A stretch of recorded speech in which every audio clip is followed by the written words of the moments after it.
how to get the latest version of Instagram. Hey everybody, welcome back to our channel. In today's video I will guide you on how you can get the latest version of Instagram, so make sure to watch the video till the very end.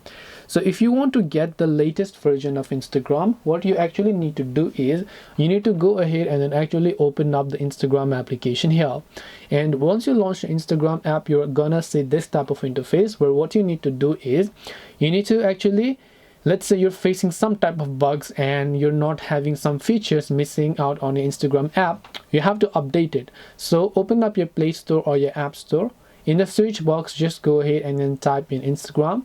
And once you type in Instagram, all you have to do is to just check if the Instagram app has an update. If you see an update button there, it means you need to update it, and then you will get the latest version of Instagram. If it doesn't say update, it means your app is already updated to the latest version. So hope this video helped you. If you have got any questions, feel free to leave them down. Thank you for watching till the end of this tutorial, and see you soon in the next video.